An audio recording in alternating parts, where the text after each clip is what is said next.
यहाँ तक बता देते, यहाँ पे एक्सेप्शन एग्जिस्ट करता है बोरॉन और बेरिलियम के बीच ड्यू टू पेनिट्रेशन इफेक्ट और ऑक्सीजन एंड नाइट्रोजन के बीच due to half fill stabilization.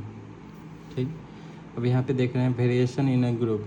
Variation in a row का तो हम बता ही दिए कि जैसे जैसे लेफ़्ट टू राइट जाएंगे तो आयनाइजेशन इंथैल्पी इंक्रीज होगा क्योंकि एटॉमिक साइज डिक्रीज होता है। वेरिएशन इन रो ये भी बता दिए कि एटॉमिक साइज क्या कहते हैं, जैसे जैसे नीचे जा रहे हैं तो एटॉमिक साइज बढ़ रहा है ड्यू टू एनर्जी लेवल का नंबर बढ़ रहा है तो आयनाइजेशन इंथैल्पी कम होगा। वही यहाँ पे दिया हुआ, the value of ionization enthalpy of element decreases regularly with the increase in atomic size. वही यहाँ पे दिया हुआ जो हम एक्सप्लेन किए। जैसे देखो लिथियम से कम है, लिथियम से कम है सोडियम, सोडियम से कम है पोटासियम, पोटासियम से रुबिडियम, सबसे कम है सीजियम। वही है, डाउन द ग्रुप जाते हैं तो आयनाइजेशन इंथैल्पी कम होता है ड्यू टू मतलब कि साइज बढ़ने की वजह से। इसका रीज़न भी लिखा हुआ है अच्छे से, यहाँ देखो रीज़न भी लिखा हुआ है। The decrease in the value of ionization enthalpy with in the group can be explained on the basis of net effect of the following factors. कौन कौन सा factor? As we move down the group there is a gradual increase in the atomic size due to progressive addition of new energy cell या new energy level। मतलब कि नया नया energy level add होते जाता है एक एक हर क्या कहते हैं नीचे जाने में, जिसकी वजह से एटॉमिक साइज बढ़ता है, उसके वजह से आयनाइजेशन एंथैल्पी कम हो जाता है। Increase in shielding effect on the outermost electron due to increase in the number of inner electron. उसके बाद the nuclear charge also increases but effect of increase nuclear charges is cancel by the increase in atomic size. Shielding effect के बारे में हम बताए थे कि जैसे जैसे हम नीचे जाते तो मान लो ये न्यूक्लियस है, उसका मान लो उसमें चार ऑर्बिट है या 5 ऑर्बिट है। ठीक, सब में इलेक्ट्रॉन होगा। पहला ऑर्बिट में 2 इलेक्ट्रॉन होता है, फिर 8 होता है, तीसरा में भी 8 होता है, इसके बाद 18 होता है, फिर 18 होता है। ठीक, इसकी वजह से इतना इलेक्ट्रॉन इसके अंदर बढ़ जाता है कि इलेक्ट्रॉन में भी रिपल्सन फेस होने लगता है। जब इलेक्ट्रॉन में रिपल्सन फेस होने लगेगा, यहाँ से जो इस पर अट्रैक्शन लगेगा, अट्रैक्शन तो लग रहा है और इसके वजह से जो रिपल्सन लग रहा है तो ये दोनों समहाउ कैंसिल हो जाता है। मतलब थोड़ा सा ये मान लो कि ये 100 कूलम का अट्रैक्शन से इसको खींच रहा है और इसके वजह से 10 कूलम का क्या कहते हैं रिपल्सन लग रहा है। तो यहाँ पे तो अट्रैक्शन का वैल्यू 90 हो गया, तो थोड़ा सा जो ये क्या कहते हैं शील्डिंग इफेक्ट की वजह से अट्रैक्शन का वैल्यू कम हो जाता है। बाकी सब मतलब कि जो ऊपर वाला एलिमेंट होता है जैसे लिथियम सोडियम में, इसमें तो ऐसा नहीं होता है, इसमें शील्डिंग इफेक्ट नहीं होता है। इसी के वजह से इलेक्ट्रॉन जो है, इलेक्ट्रॉन थोड़ा सा और बाहर की ओर रिपल्सन की वजह से निकल जाता है। मान लो पहले यहाँ पे होना चाहिए था, थोड़ा यहाँ पे हो गया, यहाँ पे हुआ, एटॉमिक साइज बढ़ा तो आयनाइजेशन एंथैल्पी कम होगा। वही यहाँ पे लिखा हुआ है।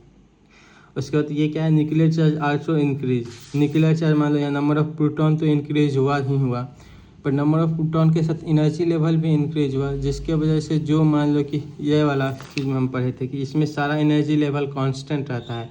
2 एनर्जी लेवल है तो 2 ही रहता है, इसमें 3 एनर्जी लेवल है 3 ही रहता है, जिसकी वजह से प्रोटॉन का संख्या बढ़ रहा है पर एनर्जी लेवल का संख्या नहीं बढ़ रहा है।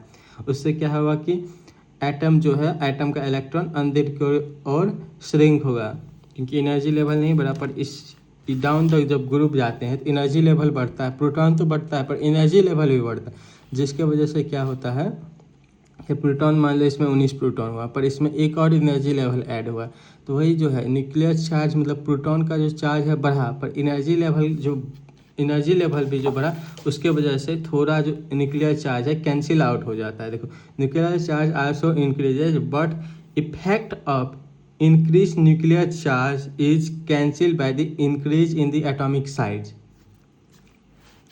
अब यहाँ पे पूछा from each set choose the atom which has the largest ionization enthalpy and explain your answer। मतलब रीजन देना है।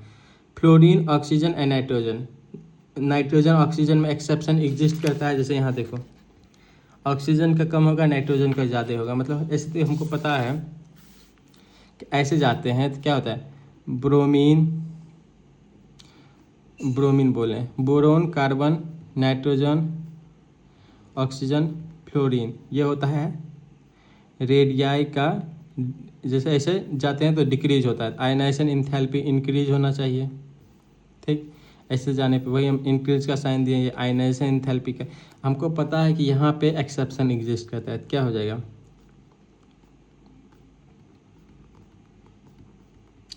ये हो जाएगा, ये हो जाएगा। अब इसमें से देखते हैं, ऑक्सीजन होगा, फिर नाइट्रोजन, फिर फ्लोरीन, वही है ऑक्सीजन नाइट्रोजन फ्लोरीन। रीजन क्या दिया, among these three fluorine has smallest atom so it has largest ionization enthalpy. अगर तुमको ऑप्शन मिलता कि एमोंग ऑक्सीजन एंड नाइट्रोजन पूछता, तो ऑक्सीजन का कम होता, नाइट्रोजन का ज़्यादा होता आयनाइजेशन क्या कहते हैं energy, due to half filled stabilization. Half filled होता है ना। अब यहाँ पे देखते हैं MgPAR, यहाँ देखो मैग्नीशियम, इसके बाद फास्फोरस, उसके बाद क्या है आर्गन। आर्गन कहाँ पे है, आर्गन ये वाला रो में है। ये हो गया मैग्नीशियम, उसके बाद यहाँ हो गया फास्फोरस, यहाँ हो गया आर्गन।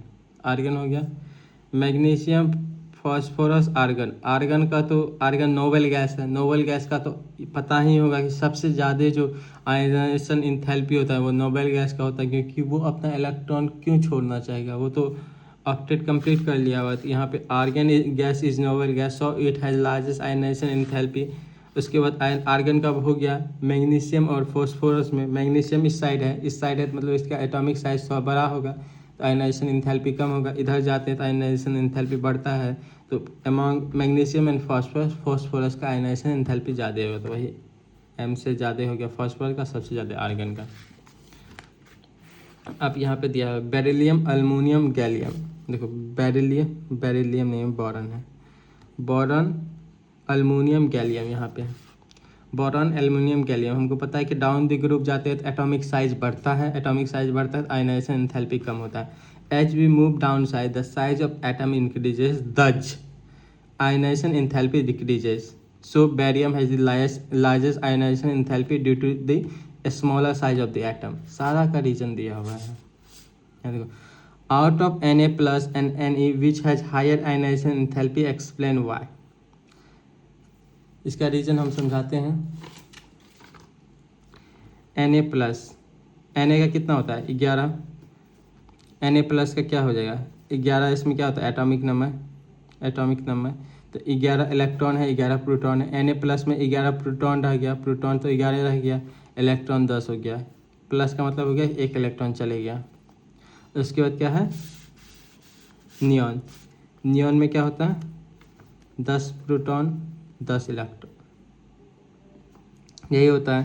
तो ये क्या हो गया iso electronic species, iso electronic species हो गया तो क्या हो गया इसके पास 11 प्रोटॉन है, इसके पास 10 प्रोटॉन है, तो किसका एटॉमिक साइज छोटा होगा, इसका एटॉमिक साइज छोटा होगा क्योंकि 11 आदमी मिलकर 10 प्रोटॉन को अंदर की ओर खींच रहा है।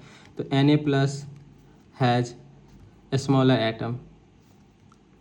इसमें एक चीज़ ये भी होता है कि स्मॉलर एटम, ये मतलब कि ऐसे होता है एटॉमिक साइज जिसका ज़्यादा होगा, एटॉमिक नंबर जिसका ज़्यादा होगा उसका जो है एटम का साइज कम होगा,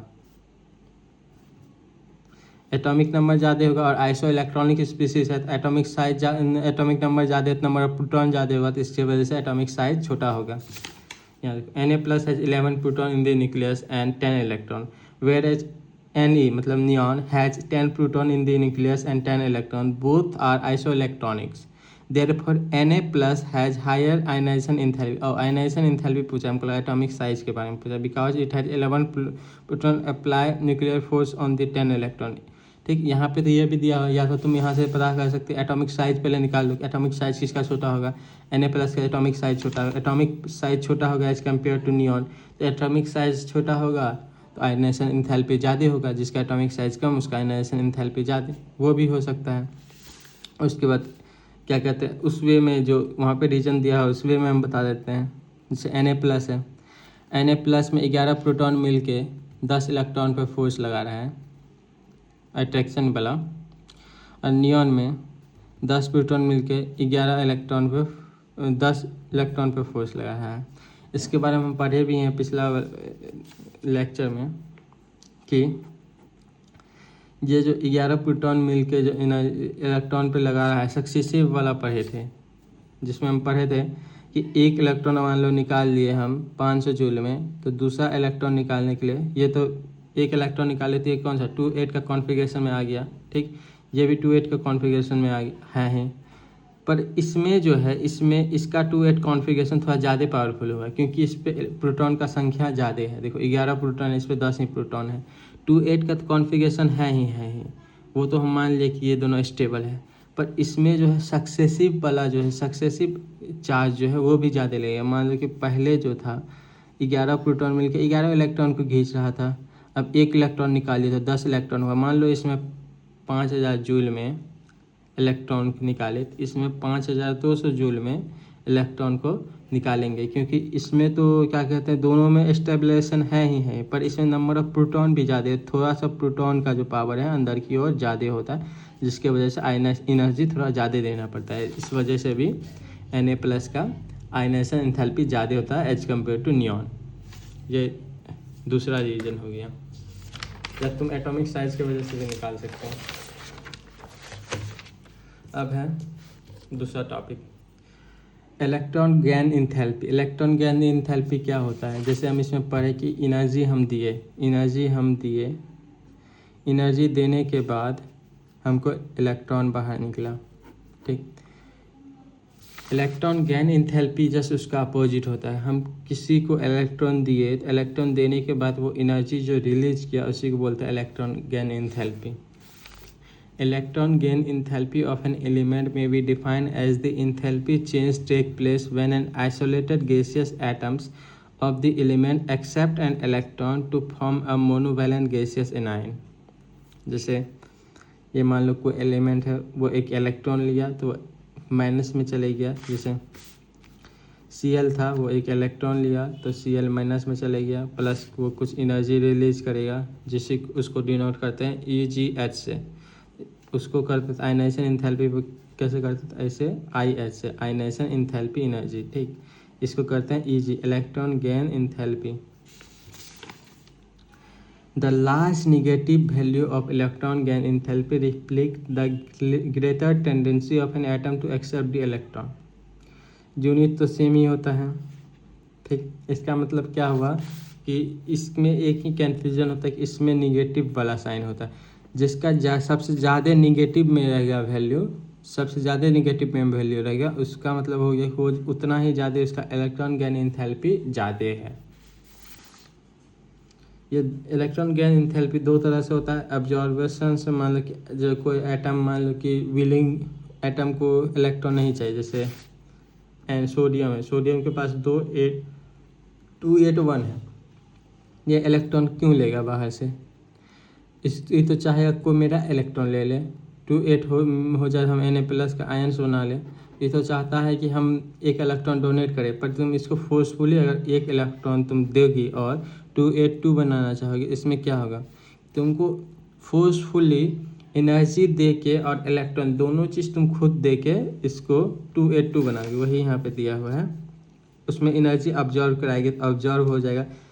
atom is not willing to take electron, positive sign से डिनोट करते हैं क्योंकि हम इसमें एनर्जी दिए हैं, एनर्जी जो है हम इसके अंदर और डाले हैं, तो पॉजिटिव साइन मेरा लॉस हुआ है, इसका गेन हुआ है। एटम को क्या हुआ? एनर्जी बढ़ा है, तो इसलिए पॉजिटिव साइन। रिलीज मतलब क्या? Atom is willing to take electrons. मान लो क्लोरीन एटम है, क्लोरीन एटम है, इसका क्या होता है 287। इसको एक इलेक्ट्रॉन दिए हम, इसको एक इलेक्ट्रॉन दिया तो इसको चाहता है कि हमको एक इलेक्ट्रॉन मिले, हम ऑक्टेट पूरा करें, हम Cl- का आयन बनाए, 288 कॉन्फ़िगरेशन में जाए, तो ये खुश के मारे इलेक्ट्रॉन रिलीज करे, मतलब एनर्जी रिलीज करेगा, रिलीज करेगा। इसको हम इलेक्ट्रॉन दिए तो खुशी होकर स्टेबिलिटी जो गेन किया उसके वजह से एनर्जी रिलीज करेगा, जिसके वजह से हम इसको रिलीज बोल देते हैं।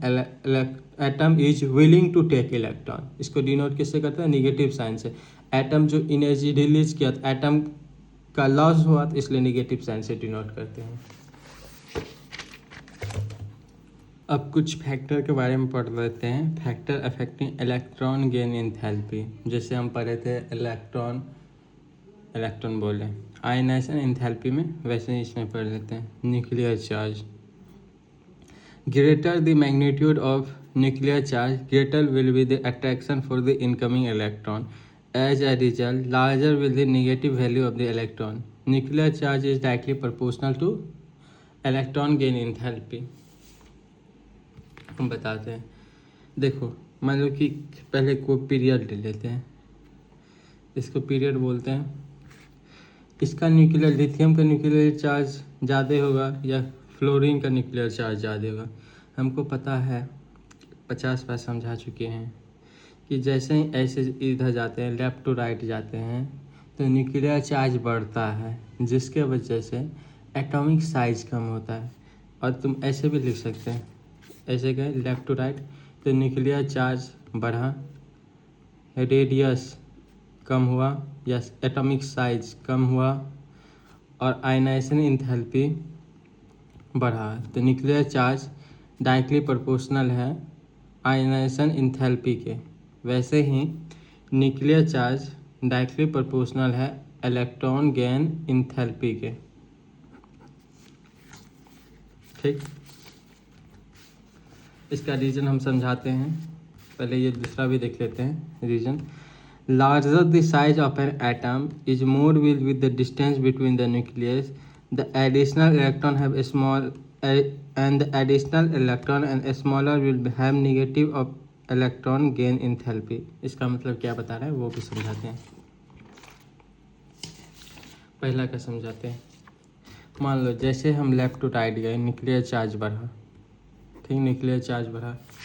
और एक और इसका रीज़न है, न्यूक्लियर चार्ज बढ़ा तो बढ़ा, एनर्जी लेवल कांस्टेंट रहता है। जैसे मान लो लिथियम है, लिथियम का 2s कॉन्फ़िगरेशन हो गया, 2s1 कॉन्फ़िगरेशन है, और उसी तरह से फ्लोरीन का क्या है 2s7। तो ये इलेक्ट्रॉन क्यों लेना चाहेगा? ये इलेक्ट्रॉन लेना नहीं चाहेगा, तो इसका जो ionization and electron gain enthalpy होगा वो कम होगा। इसका जो है इलेक्ट्रॉन गेन एंथैल्पी ज़्यादा होगा। वही बोला है कि लेफ़्ट टू राइट जाने में इलेक्ट्रॉन गेन एंथैल्पी बढ़ता है, यही बोल रहे हैं। इसका इलेक्ट्रॉन गेन एंथैल्पी मान लो कि माइनस में होता है 500 जूल, वही है इलेक्ट्रॉन गेन एंथैल्पी माइनस में डिनोट किया जाता है। मतलब जितना माइनस में ज़्यादा होगा उतना ही वो इलेक्ट्रॉन गेन एंथैल्पी ज़्यादा होगा। जैसे मान लीजिए 500 जूल करता है, जैसे हम करते हैं lithium, beryllium, boron, carbon, nitrogen, oxygen, fluorine. Neon तो होगा ही नहीं, नियॉन इसमें आता ही नहीं है। नियॉन क्यों भी ही आप इलेक्ट्रॉन लेना चाहेगा? इसका तो सबसे लो इसी का होता है। देखो सबसे विलिंग कौन है, सबसे ज़्यादा कौन चाहता है कि हमको इलेक्ट्रॉन मिले और हम अपना स्टेबिलिटी पूरा कर लें। मान लो ये 500 जूल का एनर्जी रिलीज कर रहा है, इलेक्ट्रॉन लेने के बाद ये 400 करेगा, ये 200 करेगा। हाइपोथेटिकली मान रहे हैं लिथियम क्यों करेगा? लिथियम का तो प्लस में आयन इलेक्ट्रॉन गेन एंथैल्पी होगा। मान लो ये प्लस 400 जूल, ये क्यों लेना चाहेगा? 281 होगा, तो इसको एक इलेक्ट्रॉन देके तुमको ऊपर से ही एनर्जी देना होगा कि एनर्जी दे के तुम 282 कर दोगे। ये खुद से क्यों लेगा? ये चाहता है कि एक इलेक्ट्रॉन हम दे ही। सेम वही यहाँ पे दिया हुआ है। उसके बाद एटॉमिक साइज बोला, एटॉमिक साइज जैसे जैसे इंक्रीज हो रहा है, एटॉमिक साइज जैसे जैसे इंक्रीज हो रहा है, हमको पता है कि एटॉमिक साइज जैसे डाउन द ग्रुप जाते हैं, एटॉमिक साइज जो है, एटॉमिक साइज वो इंक्रीज होता है, जिसके वजह से न्यूक्लियर चार्ज जो है वो कम होता है।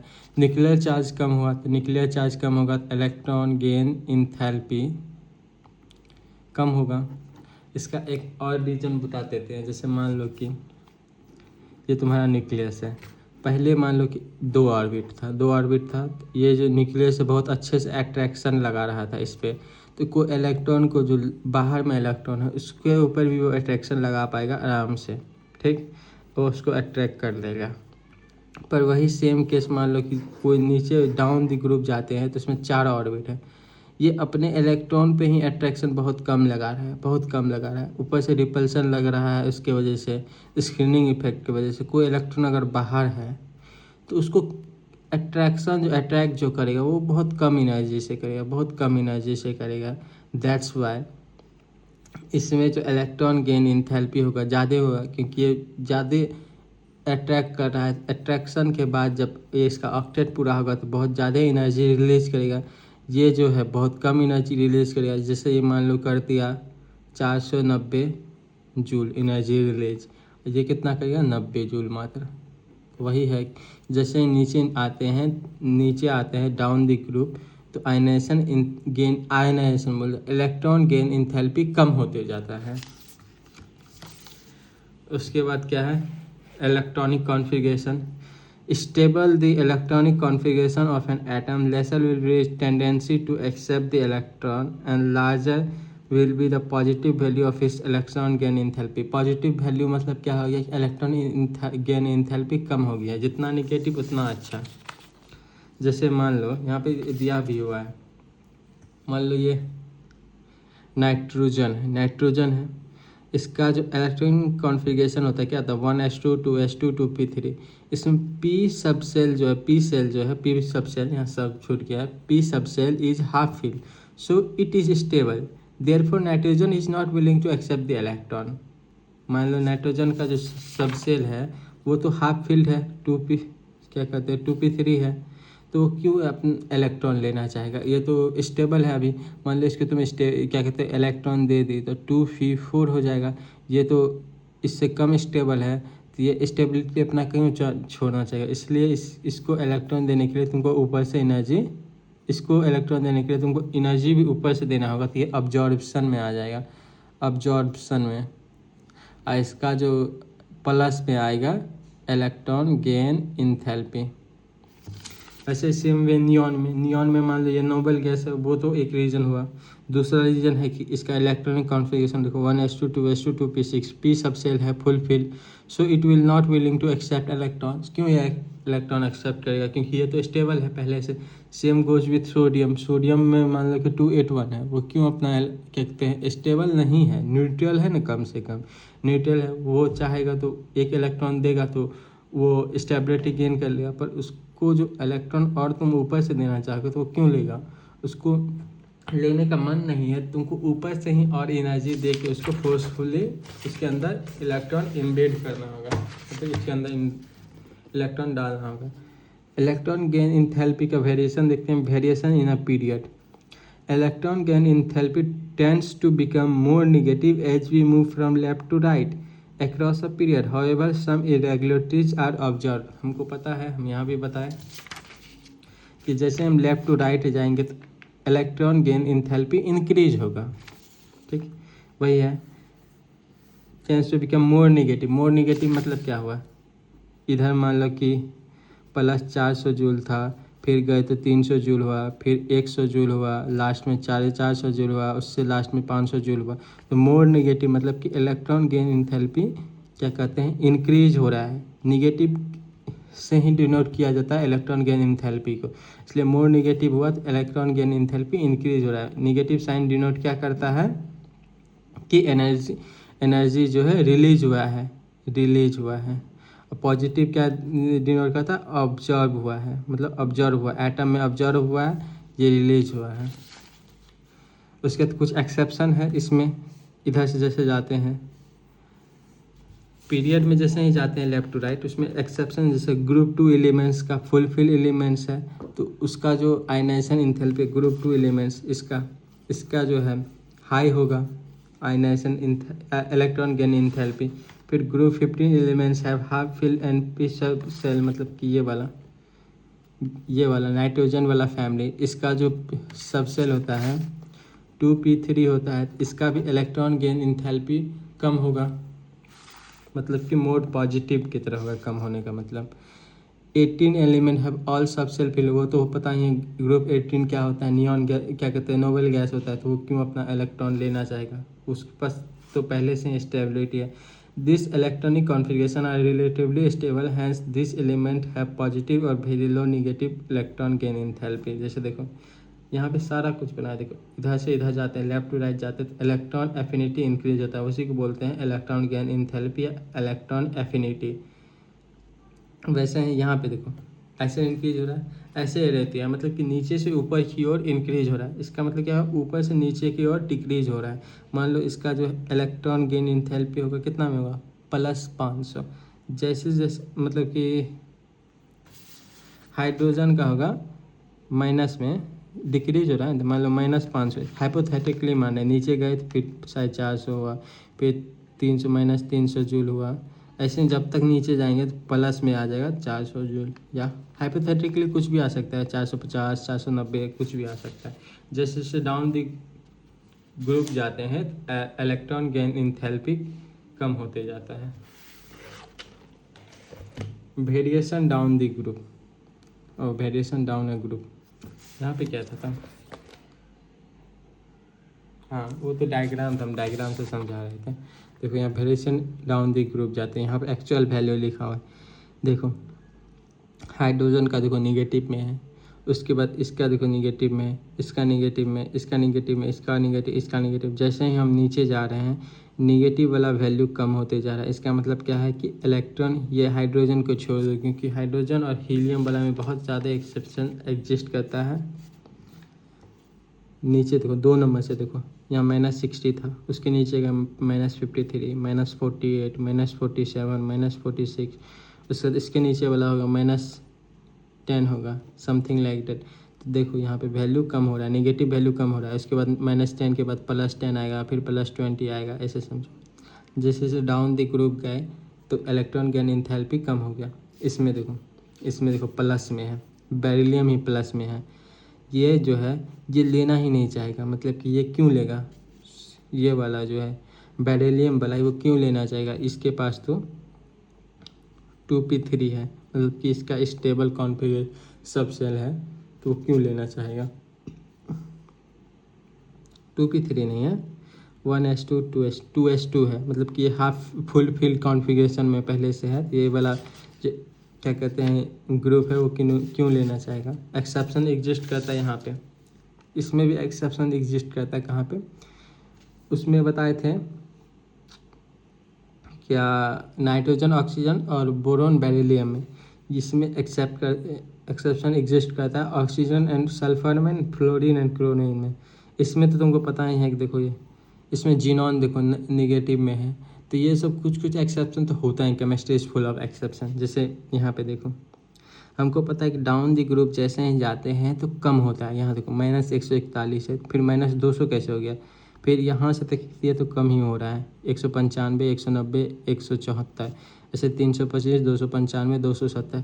ये दोनों में ऐसा क्यों हो रहा है, ये सल्फर जो है इसका -200 और ऑक्सीजन का -141।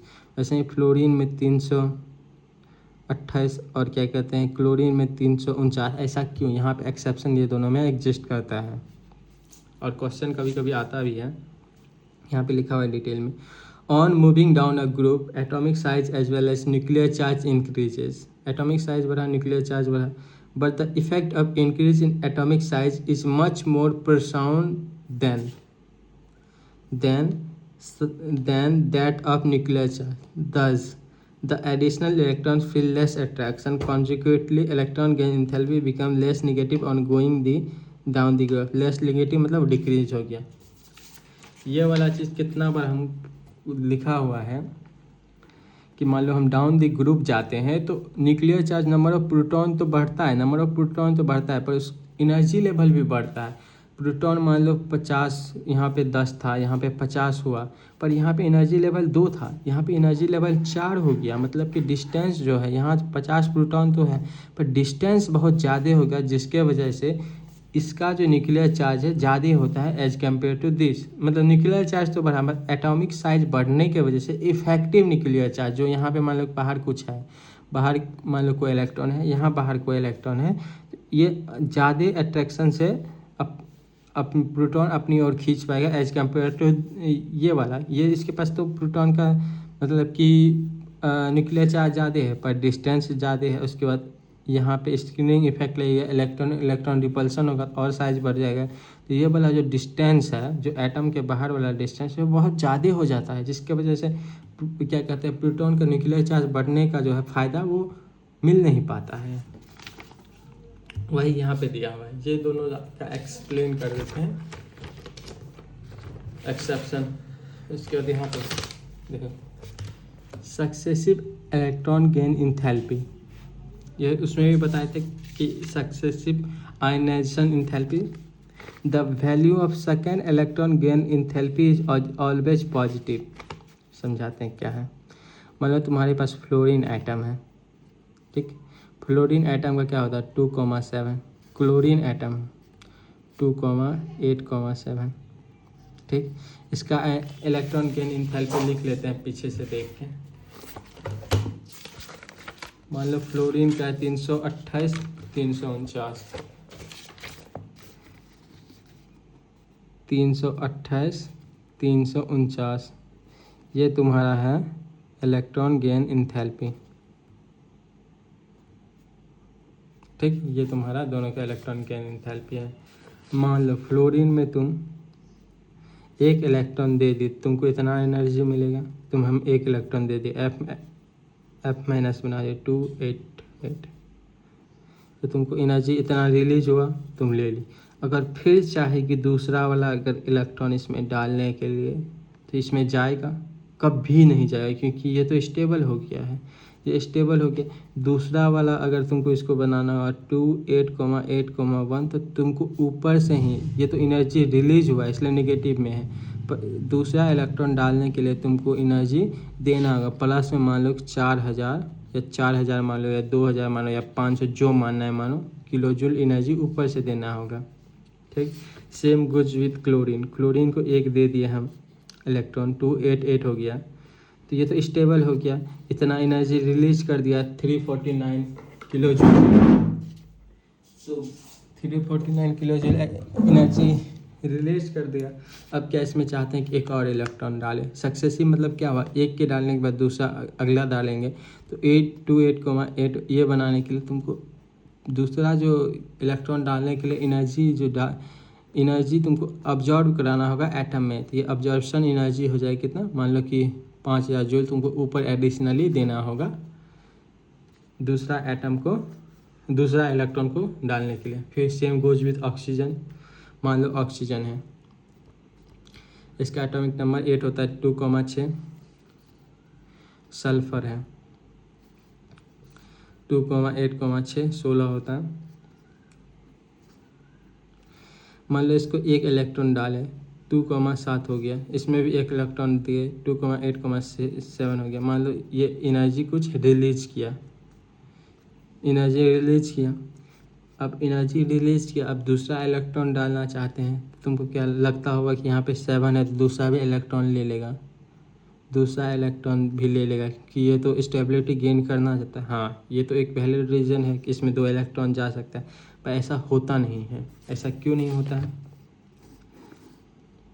मान लो ये ऑक्सीजन का न्यूक्लियस है, ये न्यूक्लियस है, ये पहला सेल है, ये दूसरा सेल है, पर यहाँ पे कितना था, 8 प्रोटॉन था, 8 प्रोटॉन था, ठीक। ये मान लो 2 इलेक्ट्रॉन है, पहले यहाँ पे 6 इलेक्ट्रॉन था, 2 3 4 5 6 इलेक्ट्रॉन था। एक इलेक्ट्रॉन इस पर और ऐड कर दी, एक इलेक्ट्रॉन इस पर और ऐड कर दी,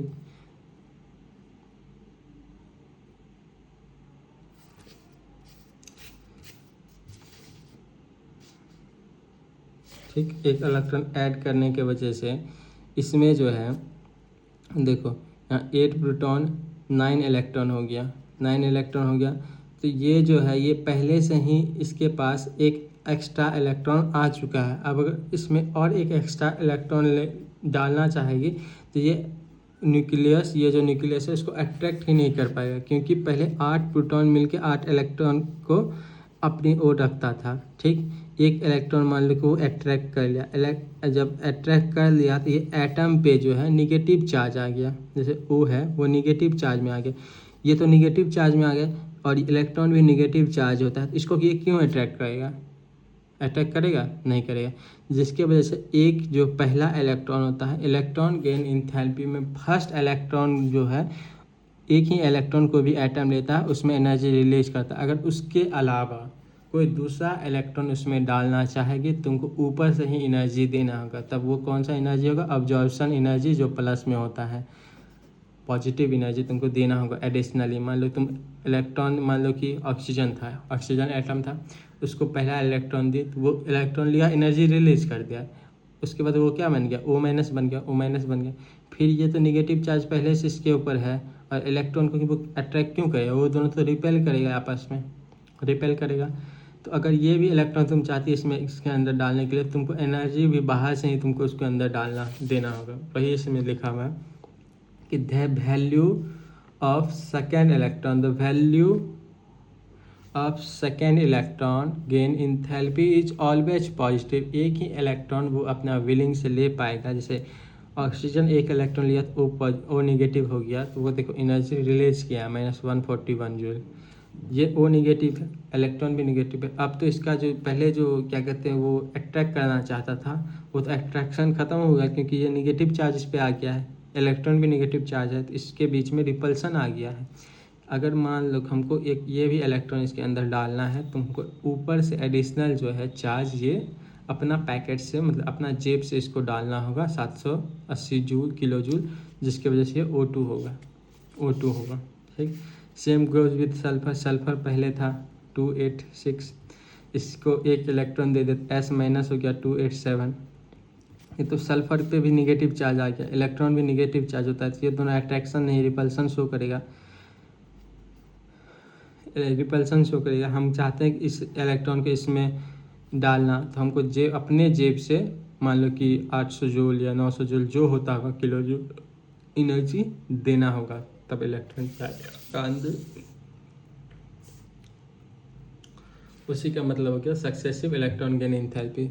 सेम उसमें था सक्सेसिव आयनाइजेशन इंथैल्पी में, एक इलेक्ट्रॉन मान लो हम निकाल लिए, उसके बाद दूसरा इलेक्ट्रॉन जब निकालते हैं तो उसमें उतना ही एनर्जी नहीं, उससे बहुत ज़्यादा एनर्जी देना पड़ता था, क्योंकि प्रोटॉन का जो नंबर है बढ़ जाता था। सेम इसमें ही, इसमें इलेक्ट्रॉन मान लो कि एक इलेक्ट्रॉन दे दिए, तो उस पर निगेटिव चार्ज आ गया, तो दूसरा इलेक्ट्रॉन लेने के लिए उसको रिपल्सन फेस होगा, जिसके दूसरा इलेक्ट्रॉन देने के लिए हमको ऊपर से एडिशनल चार्ज भी देना होगा। मान लो ये तुमको ये पहला इलेक्ट्रॉन दे, तो ये तुमको 141 रुपया का फ़ायदा हुआ। मतलब कि एटम इतना एनर्जी रिलीज़ किया, इतना एनर्जी तुम्हारे जेब में आया। अगर दूसरा इलेक्ट्रॉन देना चाहोगे, तो इतना जो 780 किलो जूल एनर्जी तुमको अपने जेब से एटम के अंदर ऑब्जर्व कराना होगा, तो इसलिए वो प्लस में है। ये प्लस माइनस एटम के पर्सपेक्टिव में है कि निगेटिव मतलब कि एटम एनर्जी रिलीज़ किया, पॉजिटिव मतलब एटम एनर्जी ऑब्जर्व किया। इसको हम बोल सकते हैं कि ये एक्सोथर्मिक है, इसको हम बोल सकते हैं कि इंडोथर्मिक है। इंडोथर्मिक मतलब एनर्जी जो है वो ऑब्जर्व किया, एक्सोथर्मिक मतलब एनर्जी रिलीज किया। अब यहाँ पे एक्सेप्शन का लिखा हुआ है reason, out of oxygen and sulphur which has greater negative electron gain enthalpy and why. Sulphur has a higher electron gain enthalpy than oxygen. ऐसा क्यों होता है, रीजन बताते हैं। सल्फर का तो इलेक्ट्रॉन गेन इंथैल्पी ऑक्सीजन से ज़्यादा होता है, पर क्यों होता है? Because sulphur has larger atomic size which result in less electron repulsion when an additional electron is added. Oxygen smaller size causes greater repulsion among its existing electron. देखो reason यहाँ पे लिखा है, कितना अच्छा से रीजन लिखा हुआ है। जैसे ये देखो ऑक्सीजन का एटम का ये बीच में न्यूक्लियस हो गया, ये तुम्हारा क्या कहते हैं फर्स्ट सेल हुआ, मतलब first energy level, second energy level. ये सल्फर है, बीच वाला न्यूक्लियस हो गया, मान लो न्यूक्लियस है, ये first energy level, second energy level, third energy level. ये दोनों के केस में होता क्या है कि इसमें जो है ये इलेक्ट्रॉन जो रिपल्सन, इलेक्ट्रॉन रिपल्सन जो है बहुत ज़्यादा होता है, पास इलेक्ट्रॉन है, तो इसमें जो है इलेक्ट्रॉन अगर कोई बाहर से आना चाहता है, तो ये वाला इलेक्ट्रॉन इसको बाहर पुश कर देता है, जिसके वजह से हम समझाते हैं। ये न्यूक्लियस है, इसमें 6 इलेक्ट्रॉन है, जगह कम है, एक इलेक्ट्रॉन बाहर से आना चाह रहा है।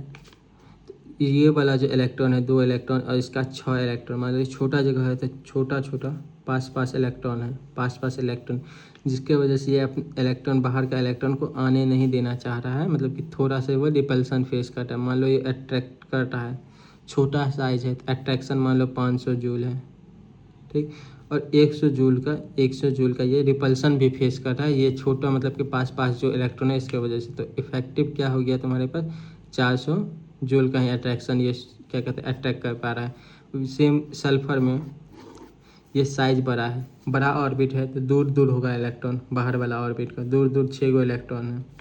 तो ये मान लो कि बड़ा साइज है तो इसको अट्रैक्ट कितना क्या कर रहा है, मान लो 450 जूल से ही कर रहा है, पर इसमें रिपल्सन फेस ही नहीं हो रहा है। तो अट्रैक्शन पावर क्या हो गया, 400 जूल का, 450 जूल का। ये रिपल्सन फेस नहीं कर रहा है क्योंकि इलेक्ट्रॉन दूर है। तो ये ऑर्बिट बड़ा है, ये बड़ा ऑर्बिट में 6 इलेक्ट्रॉन है और इसमें छोटा ऑर्बिट में ही 6 इलेक्ट्रॉन है।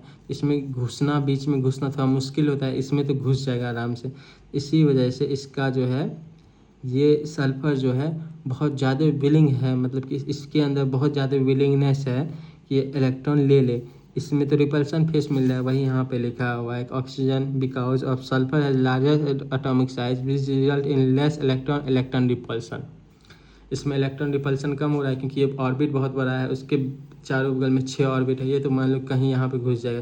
पर ये दोनों का डिस्टेंस देखो, ये कम डिस्टेंस है, इसके बीच में घुसेगा तो रिपल्सन फेस होगा, इसमें घुसेगा तो रिपल्सन कम फेस होगा, जिसके वजह से सल्फर का जो है इलेक्ट्रॉन गेन इंथैल्पी विलिंग जो होता है विलिंग वो ज़्यादा है as compare to oxygen. Less repulsion due to large orbit, यहाँ भी लिखा हुआ है। Same goes with chlorine has greater negative electron gain enthalpy than fluorine because chlorine atomic size is larger, which reduces interelectronic repulsion, allowing thick interelectronic repulsion reduce कर दे, allowing the incoming electron to be accommodated more easily than in fluorine small and crowded 2p orbital।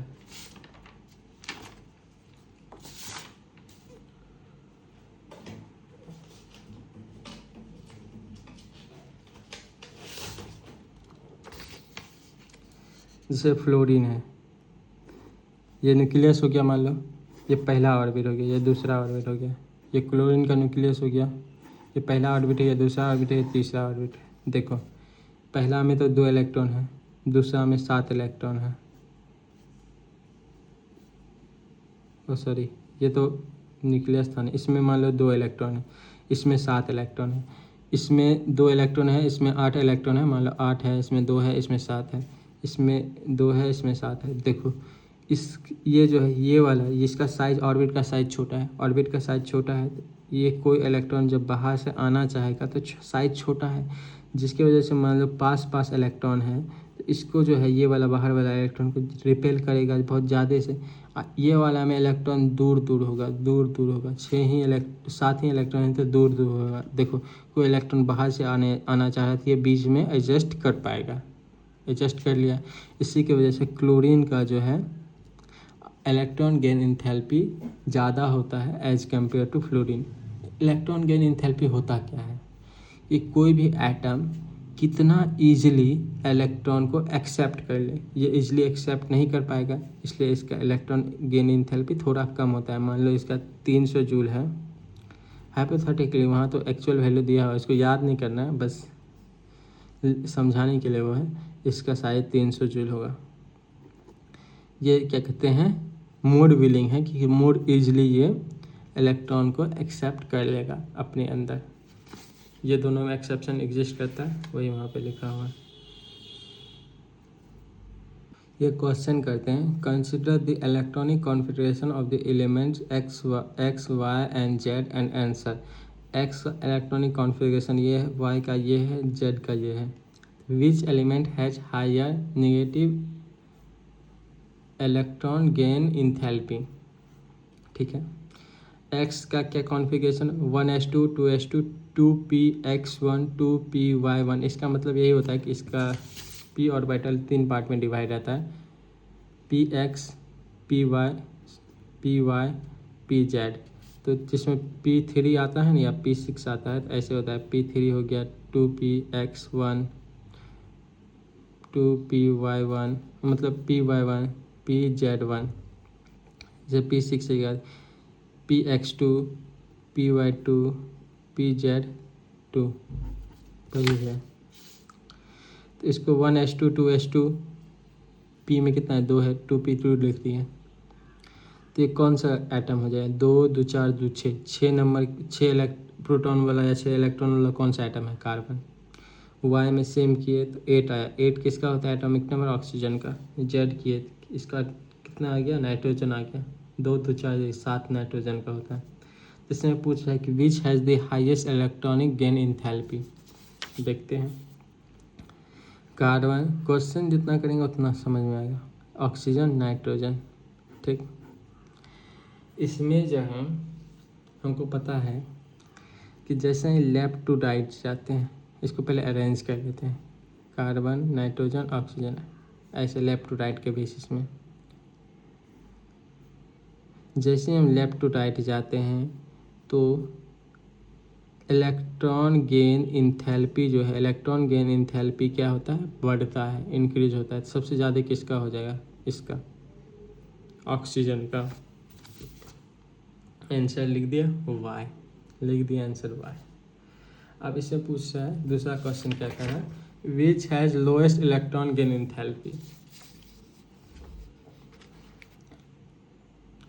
यहाँ पे देखो oxygen का तो इस oxygen का तो सबसे ज़्यादा हो ही गया कि लेफ़्ट टू राइट गए, तो जो राइट वाला जितना भी एलिमेंट होता है उसका जो इलेक्ट्रॉनिक गेन इंथैल्पी है वो ज़्यादा होता है, ये तो पता ही है।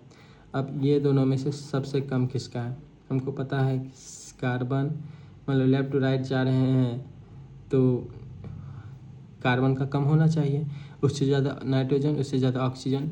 इतना भी सिंपल क्वेश्चन नहीं देता है। कार्बन का देखो इलेक्ट्रॉनिक कॉन्फ़िगरेशन, देखो कार्बन का बोले हैं, इसका कार्बन का इलेक्ट्रॉनिक कॉन्फ़िगरेशन क्या है 2p2, इसका क्या है 2p3। ये तो स्टेबल है, स्टेबल है। इसका जो इलेक्ट्रॉनिक कॉन्फ़िगरेशन है सबसे कम होगा नाइट्रोजन का, क्योंकि नाइट्रोजन स्टेबल, पहले से स्टेबल है तो वो इलेक्ट्रॉन लेगा ही क्यों। नाइट्रोजन मान लो कि इसका क्या है, इसका है 2p3, 2p2, इसका 2p3। ये जो है ये तो इलेक्ट्रॉन ले भी चाहे तो ले भी सकता है, क्योंकि एक इलेक्ट्रॉन लेने के बाद ये 2p3 में क्या कहते हैं चल जाएगा, तो इसको स्टेबिलिटी गेन होगा। तो ये तो इसके पास तो विल है, ये हम एक इलेक्ट्रॉन ले ले, पर ये क्यों लेगा, ये अपना स्टेबिलिटी क्यों बर्बाद करना चाहेगा। इसके पास 2p3 पहले से है, तो इसका सबसे लीस्ट इलेक्ट्रॉन गेन इंथैल्पी हो जाएगा। सबसे ज़्यादा होगा ऑक्सीजन का, उसके बाद होगा कार्बन का, इसके सबसे कम होगा नाइट्रोजन का। नाइट्रोजन तो पहले से स्टेबल है, ये स्टेबल नहीं है, ये चाहे तो ले सकता है। ऑक्सीजन का तो सबसे ज़्यादा होगा ही।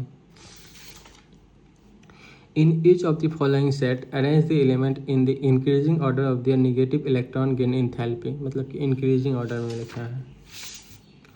जैसे यहाँ पे देखना है CNO है, कार्बन, नाइट्रोजन, ऑक्सीजन। इसका तो अभी एक्सप्लेन भी किए, पहले एटॉमिक नंबर के हिसाब से लिख देते हैं। नाइट्रोजन,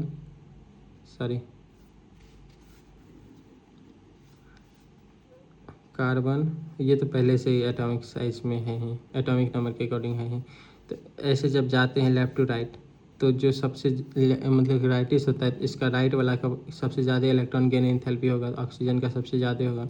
इस दोनों में हम बताए कि इसका 2p2 होता है, इसका 2p3 होता है, तो नाइट्रोजन का कम होगा एज कम्पेयर टू कार्बन। यहाँ पे लिखा हुआ है arrange according to size, but nitrogen is p3 so it has less negative electron gain enthalpy. यहाँ पे है ऑक्सीजन, नाइट्रोजन और सल्फर, ये है। अब यहाँ पे देखो ऑक्सीजन और सल्फर में हम बताए थे तभी भी कि ऑक्सीजन का साइज छोटा होता है, सल्फर का साइज बड़ा होता है। तो ये सब याद रखना है। एक्सेप्शन किसके बीच में एग्जिस्ट करता है, जैसे बोरॉन एंड बेरिलियम में होता है, उसमें आयनाइजेशन एंथैल्पी में, नाइट्रोजन एंड ऑक्सीजन में भी होता है आयनाइजेशन एंथैल्पी में। इसमें एक्सेप्शन किसमें एग्जिस्ट करता है, ऑक्सीजन एंड सल्फर में, जैसे फ्लोरीन में और क्लोरीन में। तो ऑक्सीजन और सल्फर में सल्फर का ज़्यादा होता है, ऑक्सीजन का कम, सबसे कम नाइट्रोजन का। नाइट्रोजन क्योंकि 2p मतलब कि P3 होता है, हाफ फिल होता है, इसका कम होगा नहीं obviously. Sulphur has higher negative electron gain enthalpy as compare to oxygen. यहाँ रीजन भी लिखा हुआ है। Exception exist between oxygen and sulphur, इसका तो यहाँ लिखा हुआ है रीजन कि P3 है, इसलिए पूरा अच्छे से डिटेल में लिखा हुआ है अगर ढंग से पढ़ेंगे तो। अब यहाँ पे sulphur chlorine argon, sulphur chlorine argon, यहाँ तो सबसे पहले देख लो, यहाँ पे आर्गन है। आर्गन मतलब क्या है, ये नोबेल गैस है। नोबेल गैस है तो एक्सेप्शन ही हो गया, आर्गन का सबसे ज़्यादा ही होगा, ये क्यों इलेक्ट्रॉन लेना चाहेगा, तो आर्गन तो सबसे ज़्यादा। अब बच गया यहाँ पे सल्फर और क्लोरीन में, सल्फर फिर आता है क्लोरीन, ऐसे आता है देखो, सल्फर फिर क्लोरीन, देखो इधर गए राइट टू लेफ्ट, तो ये दोनों में किसका ज़्यादा होगा, इलेक्ट्रॉन गेन एंथैल्पी इसका ज़्यादा होगा, क्लोरीन का ज़्यादा होगा एज कम्पेयर टू, क्लोरीन का ज़्यादा होगा, क्लोरीन के यहाँ पे क्लोरीन का ज़्यादा होगा एज कम्पेयर टू सल्फर। ये तुम्हारा हो गया। यहाँ पर हम आर्गन, सॉरी ये आर्गन का हम सबसे ज़्यादा क्यों दिखा दिया, आर्गन का तो सबसे कम होगा, सबसे कम होगा क्योंकि ये पहले से ही स्टेबल है। आर्गन का कम हो गया क्योंकि ये P6 है, P6 भी दिया हुआ है रीजन, या नोबेल गैस भी रीजन दिया है, लीस्ट इलेक्ट्रॉन गेन इंथैल्पी क्योंकि ये पहले से ही स्टेबल है। और क्या कहते हैं क्लोरीन, ये भी यहाँ पे दिया हुआ है, ये तो हम बता दें कि उससे क्या लेफ्ट टू राइट जाते हैं। उसके बाद ऐसे देख लो, क्वीन ऑफ इलेक्ट्रॉन गेन इंथैल्पी मतलब कि पीरियोडिक टेबल है, पूरा पीरियोडिक टेबल है, सबसे ज़्यादा जो इलेक्ट्रॉन गेन इंथैल्पी निगेटिव में होता है उसका होता है क्लोरीन का, फिर उसके बाद होता है फ्लोरीन का, ये होता है क्वीन, ये है, उसके बाद ये है। सबसे ज़्यादा जो इलेक्ट्रॉन, सबसे ज़्यादा निगेटिव जो है, most negative electron gain enthalpy इसी का होता है, queen of electron gain enthalpy. उसके बाद यहाँ पे क्या है, फॉस्फोरस, क्लोरीन एंड ब्रोमीन। यहाँ देखो periodic table, phosphorus, chlorine, Br bromine, ठीक। फॉस्फोरस, क्लोरीन, ब्रोमीन, फॉस्फोरस से ज़्यादा होगा क्लोरीन का तो एक्सेप्शनली सबसे ज़्यादा होगा ही, क्लोरीन तो टॉप ऑफ द टेबल रहता है, इसका तो क्लोरीन का तो कोई काट नहीं सकता। क्लोरीन से कम अगर फ्लोरीन दिया रहेगा तो क्लोरीन के बाद फ्लोरीन होगा ही, क्योंकि ये दोनों का सबसे ज़्यादा होता है क्लोरीन, इसके बाद होता है फ्लोरीन। तो क्लोरीन तो हो गया, या तो क्वीन है। अब बच गया ब्रोमीन और फॉस्फोरस में, ब्रोमीन और फॉस्फोरस में ये ब्रोमीन का दिया हुआ है 17 ग्रुप, ठीक। ये 17 ग्रुप का एलिमेंट है, जिसके वजह से ब्रोमीन का जो है ज़्यादा इलेक्ट्रॉन गेन एंथैल्पी होगा एज कम्पेयर टू फॉस्फोरस। ऐसा क्यों, क्योंकि ब्रोमीन का 8,7 होता है, ये एक इलेक्ट्रॉन लेगा तो क्या कहते हैं वो स्टेबल हो जाएगा। वैसे ही फॉस्फोरस का क्या होता है, 15 एटॉमिक नंबर होता है, तो 2,8,5 होगा, ये एक इलेक्ट्रॉन लेगा तो स्टेबिलिटी गेन नहीं कर पाएगा, ये सबसे ज़्यादा एनर्जी रिलीज करेगा, क्योंकि ये स्टेबिलिटी गेन कर लेगा, एनर्जी ज़्यादा रिलीज करेगा। और ऐसा ये भी है, एक ये भी फैक्टर है कि ग्रुप 17 एलिमेंट्स का इलेक्ट्रॉन गेन एंथैल्पी सबसे ज़्यादा होता है और सबसे कम होता है ग्रुप 2 एलिमेंट्स का। यहाँ पे फ्लोरीन, क्लोरीन, ब्रोमीन, तो पता ही है कि क्लोरीन क्या कहते हैं क्वीन होता है, फ्लोरीन सेकेंड क्वीन होता है, ब्रोमीन तो थर्ड क्वीन होता है। लो तीनों दे दिया है यहाँ पे, सी टेबल बिफोर 4 पेज, हाँ वहाँ पे पेज जहाँ पे है यही होता है। देखो इलेक्ट्रॉन गेन एंथैल्पी में ऐसे ही होता है, फ्लोरीन, क्लोरीन, ब्रोमीन, सबसे ज़्यादा ऐसा है क्लोरीन, फ्लोरीन, ब्रोमीन, क्लोरीन सबसे ज़्यादा होता है, उसके बाद फ्लोरीन, उसके बाद ब्रोमीन। यही टेबल का बात कर रहे थे, सबसे ज़्यादा किसका है, देखो यहाँ पे सबसे ज़्यादा है क्लोरीन का, उसके बाद फ्लोरीन का, उसके बाद ब्रोमीन का, मतलब ये ग्रुप 17 एलिमेंट्स का सबसे ज़्यादा इलेक्ट्रॉन गेन इंथैल्पी होता है और सबसे कम किसका होता है, इसका ग्रुप 2 का सबसे कम होता है, क्योंकि यहाँ देखो पॉजिटिव में है, और ग्रुप 17 का सबसे नेगेटिव होता है, मतलब सबसे ज़्यादा होता है। उसके बाद ग्रुप 17 एलिमेंट्स के बाद ग्रुप 16 का होता है, तो इसको हम ऐसे लिख सकते हैं फ्लोरीन, क्लोरीन, फ्लोरीन, ब्रोमीन, उसके बाद आयोडीन, उसके बाद AT, ये जो है एटनिन क्या बोलता है पता नहीं, उसके बाद सल्फर, उसके बाद ऑक्सीजन, नहीं ऑक्सीजन का तो बहुत कम होता है, इसके बाद ये, इसके बाद ये, इसके बाद ये, ऑक्सीजन का बहुत कम होता है, क्योंकि इसका रीज़न वही है कि एटम का साइज छोटा होता है, जिसकी वजह से रिपल्सन फेस करता है। तो ये वाला ग्रुप 17 में सबसे ये क्वीन हो गया क्लोरीन, ये सेकेंड क्वीन, ये थर्ड क्वीन।